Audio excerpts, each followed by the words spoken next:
What are you thinking? How can a low-level employee like you afford to use paid leave to come to such a fancy hotel? Are you kidding me? Permission for paid leave? That was just to make you think you had a break. I never thought you'd actually take time off to come to a place like this. This incident occurred on the day I took my mom to a luxury hotel as a Mother's Day gift. My arrogant boss had deliberately waited for me at the hotel, yelling and looking down on me mockingly.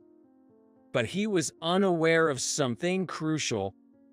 My mom is not just an ordinary lady. He doesn't know how this would dramatically affect his life in the future. I'm Michael Anderson. My parents got divorced when I was young, and I was raised by my mom in a single-parent household. From a young age, I realized how busy my mom was, working tirelessly for our livelihood. At daycare, I was always the last kid to be picked up.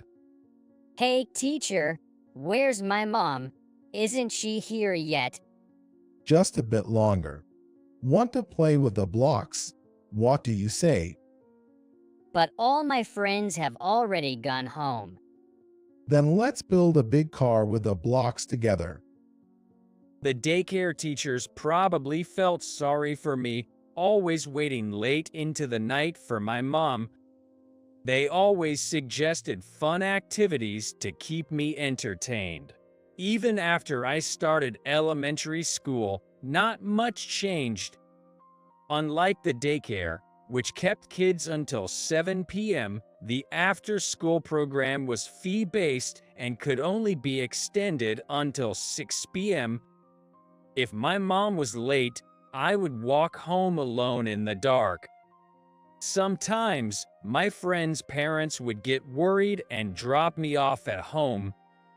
But that only made me feel more miserable, ashamed of them seeing our dark, empty house, and I'd often rush home alone. But I never expressed my loneliness or frustration to my mom. Even as a kid, I understood how hard she was working. I vaguely knew we were in debt, so I kept my feelings to myself, swallowing my loneliness. As I grew older, I turned to sports to distract myself from loneliness. Focusing on physical activity helped me forget all my troubles. That's how I coped with the solitude of my childhood. Thanks to my mom's hard work, our living situation gradually improved. In high school, while I participated in sports, I also worked part-time jobs on my days off. But thanks to my mom's efforts, it wasn't to support our living expenses, but rather just for pocket money. Like my friends, around that time, I started thinking about my future education. Mom, I've been thinking about what I want to do after high school. Just before a parent-teacher conference, I brought up the topic with her. She surprised me by saying, "A private university might be tough, but if you want to go to a state university and study what you like, that's fine. That's if you want to pursue higher education, of course." Really? Of course, you've been through a lot. I want to let you study as much as you want. Thanks, Mom. I'm going to college. I'll work hard and get into a state university, so don't worry. I'm sorry, Michael. Thank you. No, thank you. I chose a state university within commuting distance and studied hard, balancing it with my part-time job.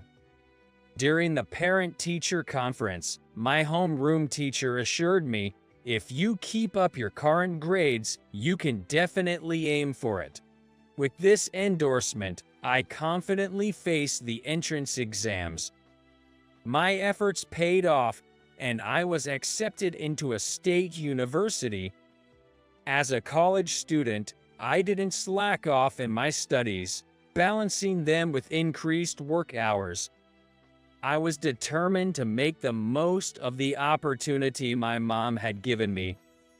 I crammed my 4 years of college with as many courses as possible, earning an abundance of credits. At the same time, I was actively involved in extracurricular activities, which allowed me to enjoy a fulfilling 4 years in college. After graduating, I got a job in the textile industry. Working in textiles required not only a delicate sensibility, but also the physical strength to handle large amounts of fabric. Thanks to my sports experience during my student years, I was fairly confident in my physical abilities. As for developing a delicate sensibility, that was something I hoped to improve over time. Parker, the head of the sales department, once told me, "Sensibility is honed in the field, so don't worry about it." This advice made me think that, while career advancement was good, I wanted to stay in the field as long as possible. Once you get promoted, you tend to do more paperwork and attend more meetings than actual field work. When I shared this thought with my peers, one of them said, "You sure are an odd one." I guess most people want to advance their careers quickly and work in a comfortable office environment. It seemed I was a rare type. I worked diligently under Parker's guidance, sometimes even meeting the demanding requirements of our clients. It wouldn't be an exaggeration to say I dedicated most of my Wendy's to my job. I was always thinking about the company, even in my sleep. Then, one day, something unexpected happened. Cancer. Yeah, I debated whether to tell everyone, but I thought it's better to be honest rather than to create unnecessary speculation. This is shocking. But it's in the early stages, so it's not an immediate concern. Parker called everyone together before work to share his cancer diagnosis. Although it was caught early and treatment for a return seemed feasible, he decided to retire early due to his age, which was over 55. I'm sorry for the sudden news. I'll ensure a smooth transition so as not to cause any more trouble.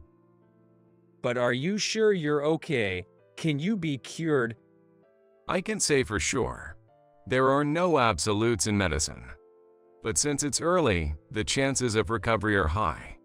Don't worry, I won't go down that easily. Make sure you visit me from time to time. Parker.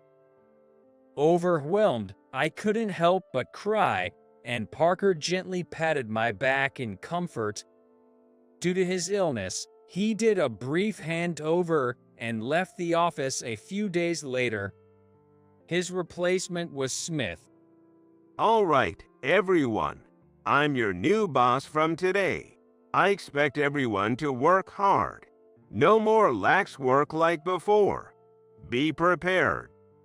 His greeting conveyed a sense of danger, and everyone frowned, but Smith seemed oblivious. He was not expected to be promoted to this position. To be frank, he wasn't really known for his competence, but due to Parker's sudden retirement and the seniority system, he ended up getting the position. He disliked being told what to do and barely nodded in agreement to Parker's instructions. He was also known for losing his temper, yelling at juniors, and had a reputation for not being a pleasant person. Until now, Parker had always kept Smith in check, so there had never been any major problems. But after Parker left, Smith got promoted. There seemed to be no one left to restrain him. Furthermore, Smith was overly tyrannical to the point of being abusive to the employees. When I'd say have a good evening and try to leave on time after finishing my day's work, Smith would ask in genuine surprise, "Hey Anderson, why are you leaving now?" "Well, it's time, and I've finished my work for today." What are you talking about? Just because you finished today's work doesn't mean you can just leave. There's always more to do. But All of you, too. Don't just focus on today's work. Look ahead and keep moving forward. That way, we can secure more contracts, which is good for the company. Work as much overtime as possible. Those who leave on time are incompetent. Work harder. Smith proudly declared this in front of everyone, leaving us dumbfounded. When a junior colleague tried to take paid leave, Smith confronted him aggressively. "Hey, you applied for leave. What were you thinking?" "Well, yes, I did." What kind of thinking is that?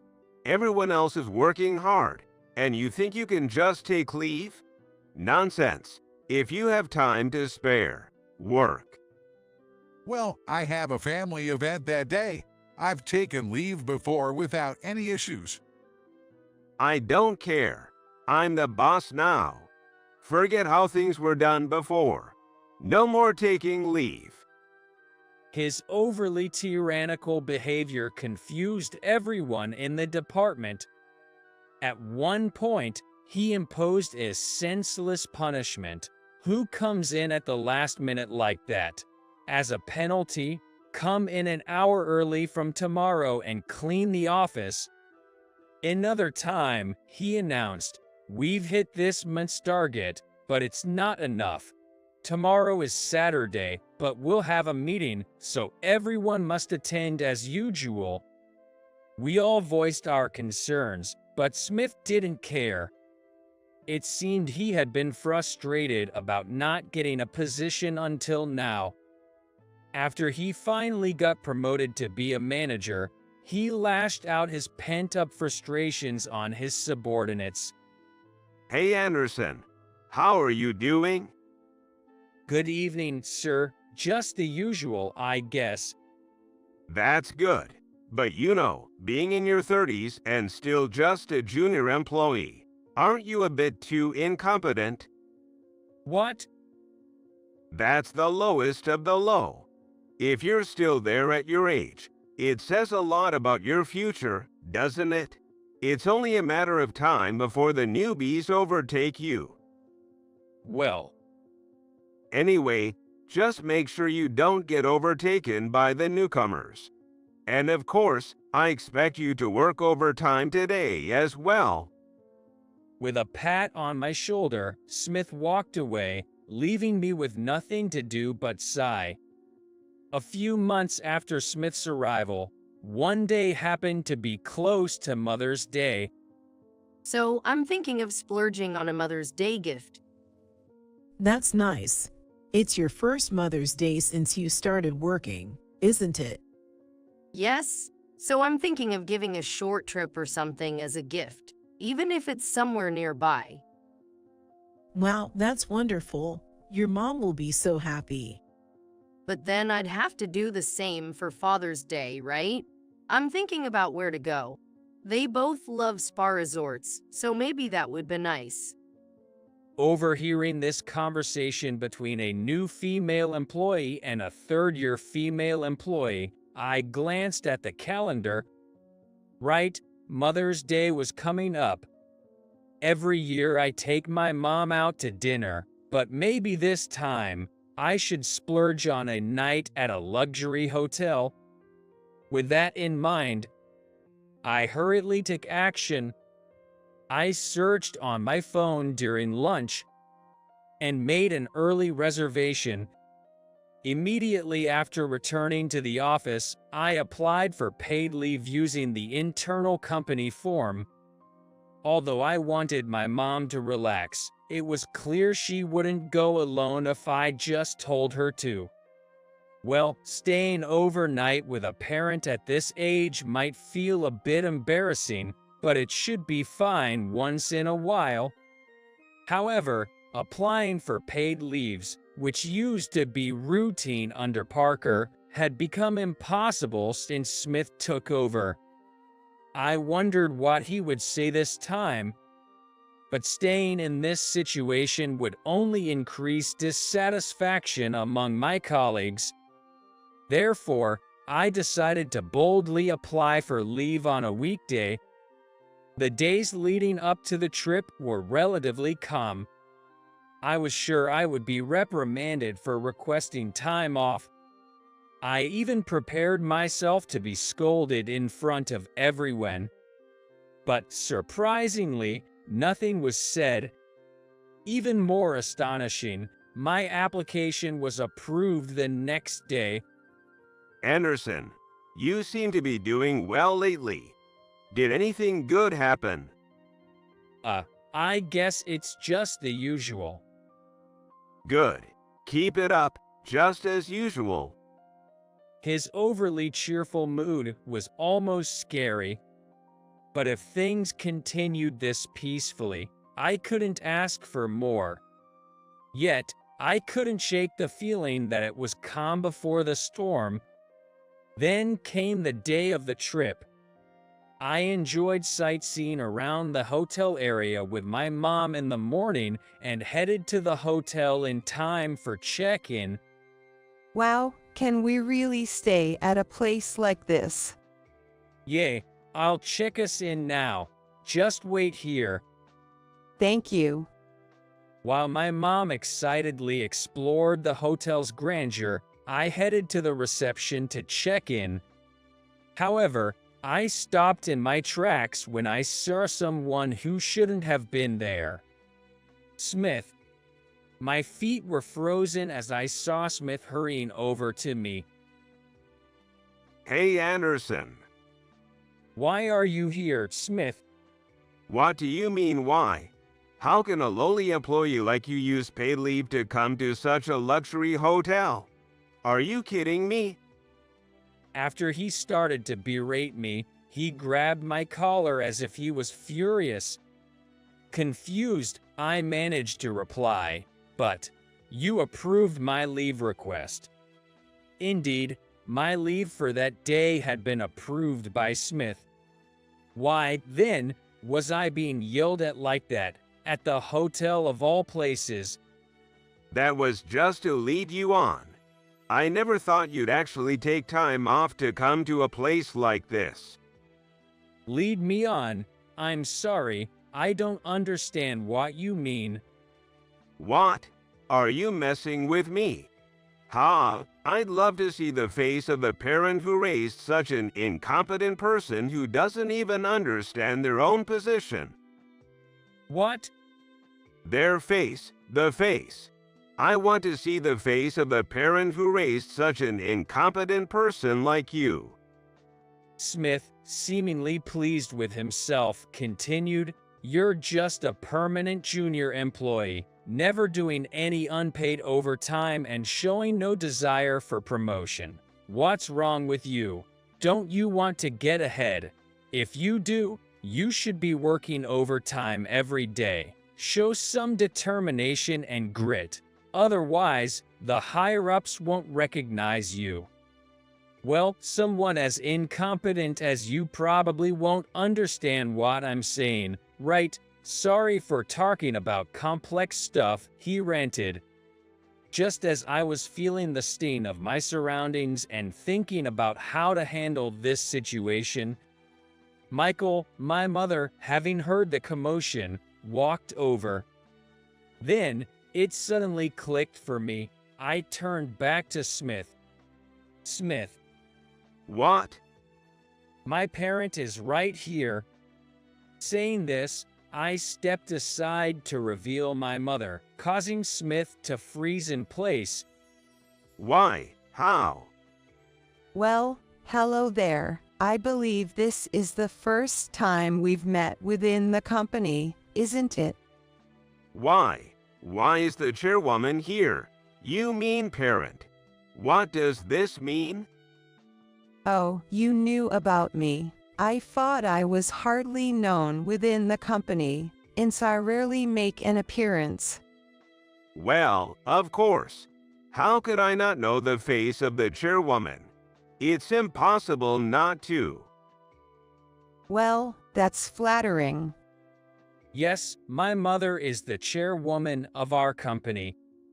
It seems Smith knew of my mother, but wasn't aware of our parent-child relationship. In front of my mother, he completely shrank back. By the way, Smith, I've heard everything. My son seems to be under your care. However, what he's told me about you seems to be true. Well, Paid leave is an employee's rightful entitlement. You have no grounds to fault him for that. And what's this? Unpaid overtime for promotion. Aren't you being abusive? Listen, work isn't just about mindlessly putting in hours. It's about efficiency, doing things effectively. Without proper balance, you can't perform well. I thought that would be common sense for someone in the workforce, but perhaps I was mistaken. My mother confronted Smith with a smile, but her eyes were anything but amused. He was completely terrified by her presence. However, I had no intention of stopping her. In fact, part of me wanted her to be even harsher. My mother, who has always managed our company, can be incredibly intimidating when she's angry. Her mouth might be smiling, but her eyes were anything but that. They were so cold it felt like they could chill you to the bone. Well, never mind. I'm here for personal reasons, not business. I don't have time to bother with you any longer. But, chairwoman. Is there something else you need from us? No, nothing at all. Good. I'll inform you of your consequences later. Be prepared. Michael, let's go. Yes. Seeing my mother so enraged after a long time, I broke out in a cold sweat. Carefully avoiding provoking her further, I responded and walked past the stunned Smith. Glancing at his expression as we passed, he looked utterly defeated. After enjoying the trip with my mom, we returned home feeling very satisfied. I found Smith's seat at the sales department gone when I went back to work 2 days later. It turned out my mother had contacted HR from our hotel. Smith's unreasonable treatment of his subordinates came to light. Originally, HR had considered him unsuitable for the managerial position, viewing him as a stopgap until a more suitable person was found. Of course, if he had produced results, he could have stayed, but his behavior made that impossible. Misinterpreting the position given to him as his own merit, his tyrannical behavior resulted in an immediate transfer. He was sent to the logistics department. It's a physically demanding and hot area, mostly staffed by young, strong men. Smith, to logistics. I can't imagine he'll keep up. He's clearly aiming for a voluntary resignation. Well, considering what he did, he got his just desserts. Anyway, I'm relieved we can work efficiently again now that he's gone. Yes, no more unnecessary overtime or weekend work. It's nice to be back to peace. Despite various rumors, nobody genuinely expressed concern for Smith. Perhaps he was now sweating profusely in the logistics department, feeling small and insignificant. I didn't have an ounce of sympathy for him. The sales department decided to leave the managerial position vacant for a while, with a manager temporarily taking on the role. We apologize for the inconvenience caused by this temporary personnel decision, the HR department representative said, even coming to the sales department to apologize. Additionally, my mother, though retired from the front lines as the chairwoman, decided she needed to keep a closer eye on the company's operations.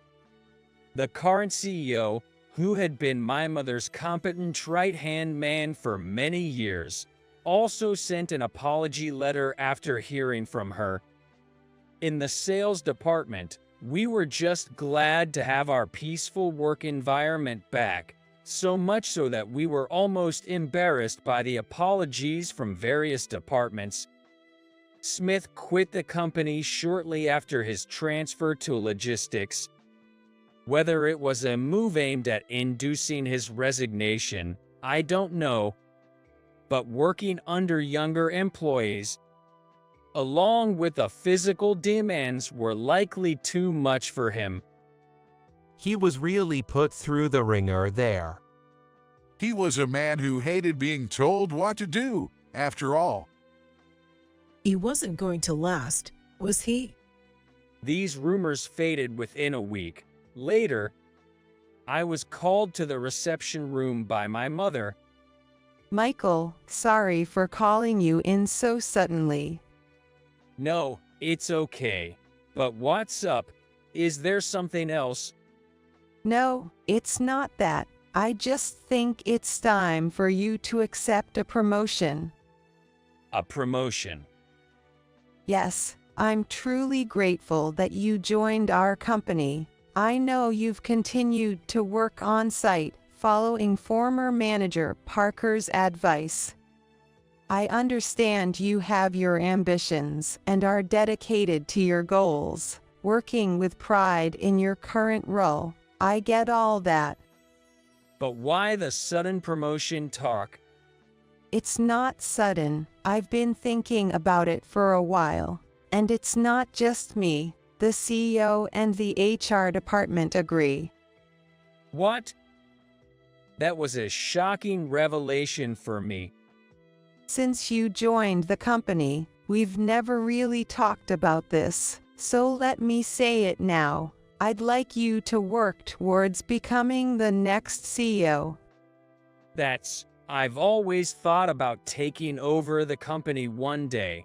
But I still have so much to learn and I still want to be out in the field. I understand, but our company's work isn't just about field work. Sure, there are things you can only learn and experience on the field. But there are also things you can only understand and learn from leading and commanding from above. I understood what my mother was saying. I thought so too.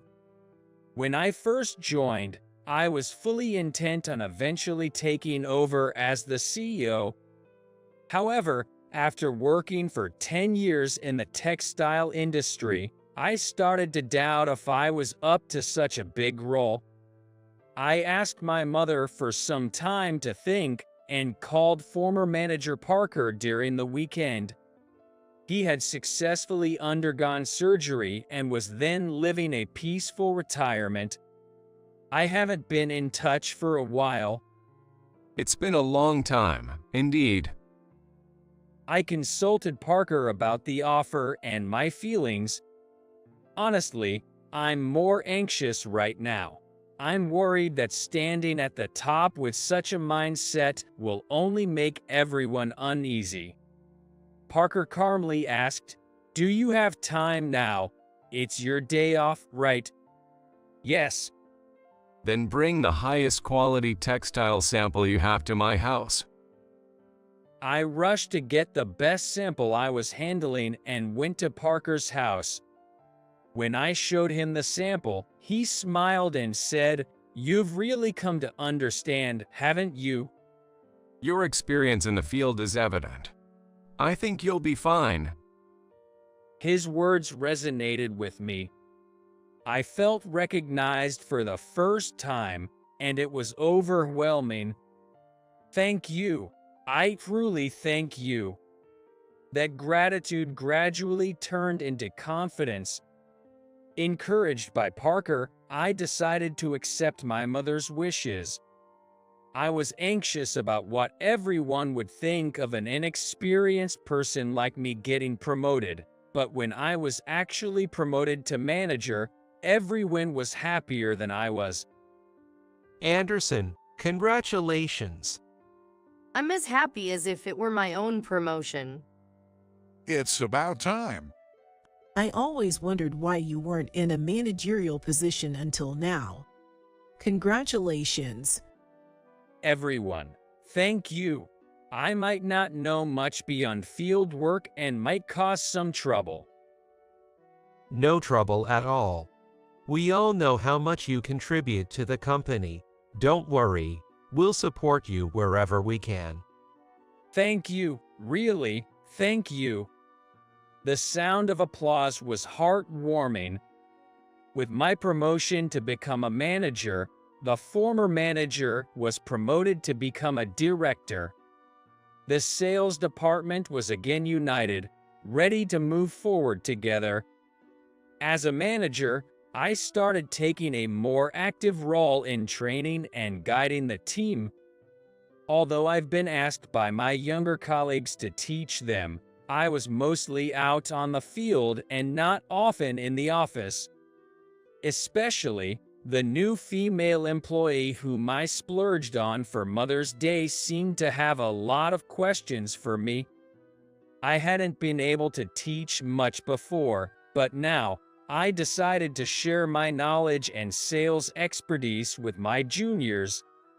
Thanks to that, our company's performance has been on the rise. Yes, is there something else you're unsure about? No, it's not that. Just, do you have a girlfriend, manager? What? I was actually asked that question by that new female employee, leading to teasing from the others who'd say it looks like Anderson is finally going to have a spring of his own. After several years of hard work, I was promoted to become a director, having been recognized for my performance as a manager. Initially, I was full of doubts about this role, but now I'm completely resolved to take over as the CEO when the time comes. This change in me is thanks to my mother, who has always worked hard since my childhood, Parker, whom I respect, and all my supportive colleagues. Their backing has become my confidence, contributing to the company's growth. Anderson. Mr. CEO, good to see you. Good to see you too. How's the director position treating you? I'm constantly realizing how much I still have to learn. Haha, you're really modest, quite different from your mother. The CEO and I occasionally go for drinks together. He has worked under my mother for a long time. I want to learn as much as I can from him now about his farts and the company's vision for the future. I don't want to rely on my mother's influence. I want to earn my place through my own abilities. Even if it's hard and humble work, I'm committed to it. Perhaps because of this attitude, the CEO shares various stories with me, including his experiences with my mother and his own failures. I also make sure to visit home occasionally and listen to my mother's advice. You look much more mature and manly now. Maybe it's a parent's bias, but you seem so dependable. Hearing her say that makes me feel like it's true. Until now, I've focused solely on field work and my own responsibilities. That was enough, and that's what was expected of me. But as my role and responsibilities grew, the perspective I needed changed. It's inevitable and something I must adapt to. Of course, I have to look at things from a higher level now. But it's also crucial to return to the ground level perspective, ensuring the staff's comfort and the appropriateness of human resources management. It's only because I've been on the field that I can think this way. My field experience has indeed broadened my horizon, yet I'm still inexperienced. Newly appointed as a director, the thought of succeeding as the CEO seems presumptuous.